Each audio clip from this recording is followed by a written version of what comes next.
Hey, what's up guys? My name's Octave. Welcome to the channel. I'm kind of new at this. My first kind of go around with YouTube. Really excited though. Got a new passion for starting this channel. I really wanted to kind of take a little bit of time, create a little bit of a community, and create some dialogue online to be able to help up and coming producers and really just to make some friends. But anyways, without further ado, what I'm really trying to do here is start a couple series, and the first one's going to be about mixing and mastering music. I'm going to start off really simple and then work my way on up and to the more advanced stuff that I've been taught. And yeah, so if you guys have any questions, comments, make sure you leave them down below. And of course, thank you so much for watching this video. Make sure you like, subscribe, all that good stuff. Tell your friends. I really appreciate it as I am new to this and just trying to grow my channel and whatnot. So without further ado, let's go ahead and get into the mixing session of this, shall we?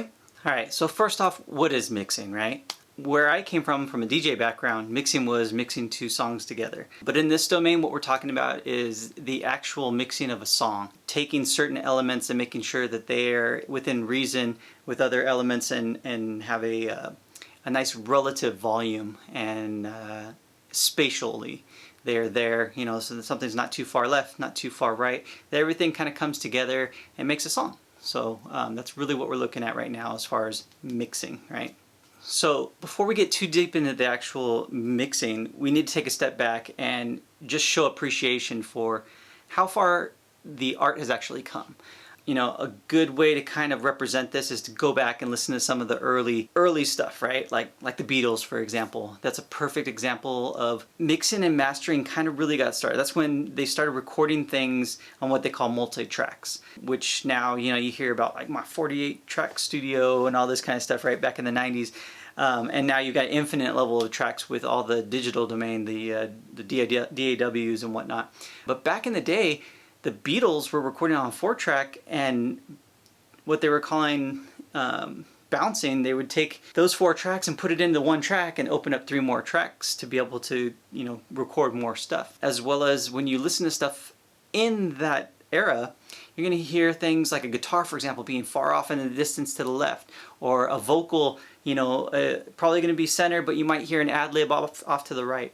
That that is a very elementary mixing back in the day, but we had to start somewhere, right?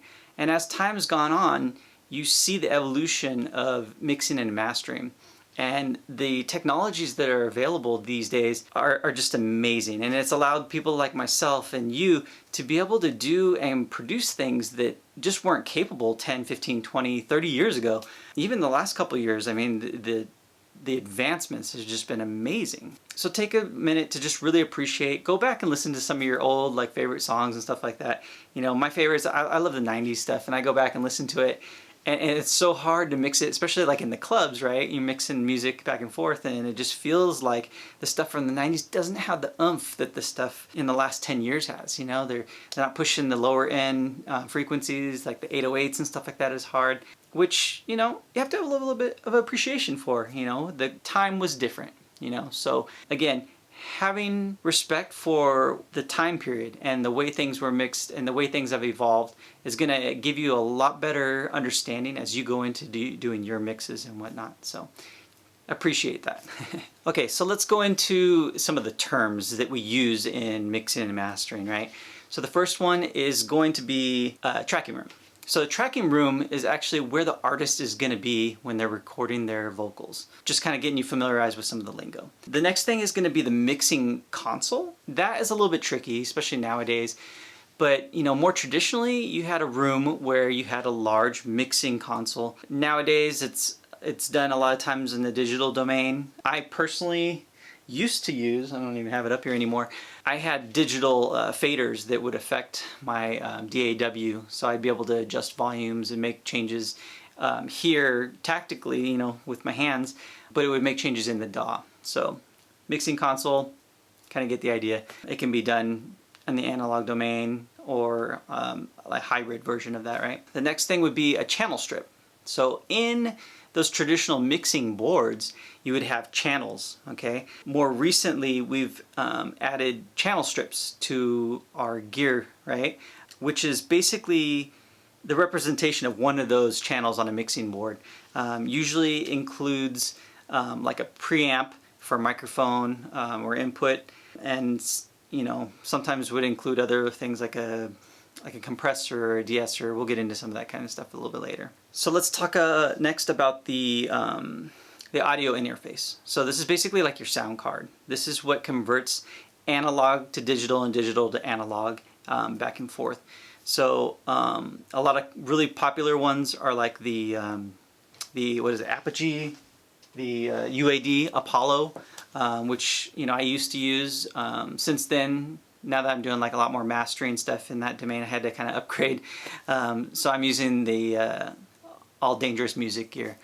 I'm actually coming out for my, it's a little bit of a split system, but I come out with the Dangerous Convert 8s. So I have 8 channels and then another one with 8 channels. So I've got 16 channels coming out. And then when I go back into the computer, I'm actually using the Convert 2. So it goes through the Convert AD, which takes it from analog back to digital, and then goes into the Convert 2 back into the computer. So it's kind of a full trip, but that's a little bit more advanced. Again, stuff that you guys are going to be using, Focusrite, Apogee, Apollo, things like that. If you have any questions about that kind of stuff, I'm more than welcome to answer those. Just of course leave them down in the comments down below. Okay, so the next term you're going to be hearing a lot is plugin, which in most cases is going to be a software effect or an instrument. There's a lot of third parties that build a lot of great plugins, but that's again a word that you're going to want to familiarize yourself with. So. Another term that you're really going to want to know is bouncing, which is the formal way of mixing down a session. When you take all the tracks and you bounce them down to a stereo file, that's called bouncing. Mastering, that's another term that you're going to want to know. It is the process of taking a stereo file and optimizing it to the best quality it possibly can be. In some cases, there's a very specific target, like Spotify, making sure that it's the best quality for streaming, club play, radio play.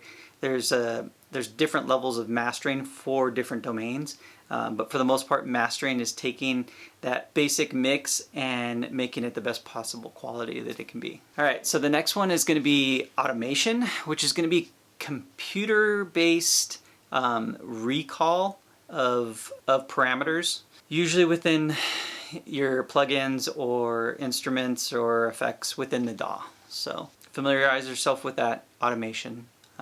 We'll get into that a little bit deeper as we get further into the course. But all right, so the next term is going to be RAM, which stands for Random Access Memory. It's something that relates to your computer. The best way to kind of explain it is almost like your computer has a scratch pad, and that scratch pad it uses to do quick computations to be able to help it through the processes of whatever program it is you're using. So it's really good to make sure you have the most amount of RAM possible for your computer.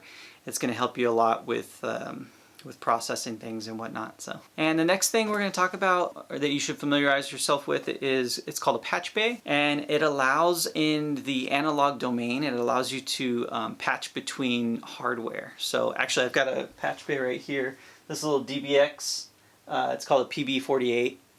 So it's got 24 stereo channels and allows me to patch back and forth.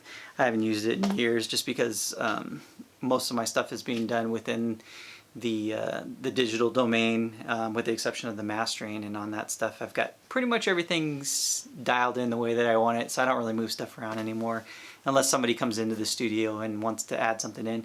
In that case, I could very well use the patch bay to plug in their piece of gear that they wanted. Maybe it was a special effect or something that they wanted, but so yeah, patch bay. Okay, so moving on, some of the other things that you're going to want to familiarize yourself with is going to be the cables. As you start moving in and doing stuff in the analog domain, or I mean, it's useful even as you get into like DJing or stuff like that.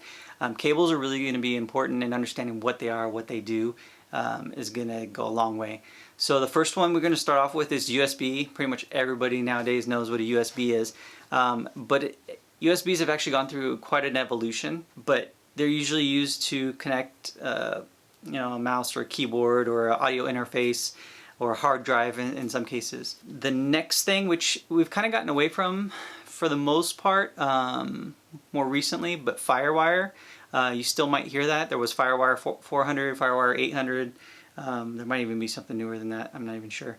But FireWire was great because instead of sending packets of data, which is what USB does, FireWire was a constant stream. So back in the day when USB wasn't fast enough, FireWire was a better choice because it was constantly sending the information and there was no disruptions. You wouldn't get little hiccups and whatnot, which is really important, especially when you're doing recording and things like that. So now moving into more like the analog, I guess, stuff, we have a 1/4-inch cable, which is going to be kind of like your the larger headphone jacks on like a DJ mixer. There are a couple of versions of that. There's actually a mono version and then a stereo version. Let me see if I can find one of those for you. Ta-da! So this is actually a 1/4-inch. This is a 1/4-inch patch. So remember I was talking about the patch bays a little bit earlier? Into da-da-da and patched. So again, 1/4-inch. Familiarize yourself. These are very, very common in the audio realm. All right, so the next really common one is going to be your RCAs. I'm sure everybody has had exposure to these.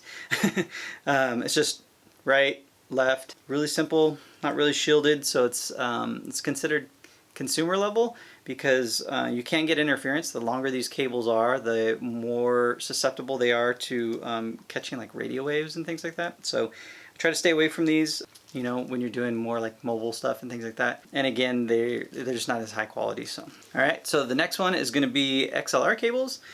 These are high-end, I guess is what you're going to call them. So they actually have a right, left, and a ground, and these are usually shielded, which make them really, really nice for studio setups, for mobile DJing, that kind of stuff. You're going to see these on a professional level. But very, very common. You can also call them a mic cable because you know, it's going to be a mic connection. All right, so the last word that I want you guys to familiarize yourself with is workflow. It's a little bit of an abstract idea, but when you think of like signal flow and workflow, it's going to be very much like water.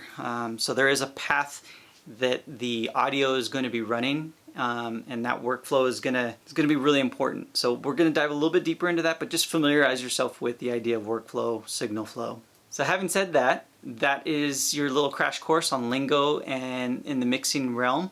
So I'm going to go ahead and give you guys a little bit of homework. So take some time out and go listen to some music. Go back to some things like Timberland, some of the, you know, a little bit older stuff, some of the newer stuff, and try to compare and contrast and listen. Really listen to the things that you're hearing, the sub frequencies, the upper frequencies, and then spatially, like, you know, are there some of those percussions that are purposefully, you know, far left, far right, or even in the background somehow? Think about those things a little bit because we're going to be getting into those a little bit in more detail as to how they're going about doing that and why they're going about doing that.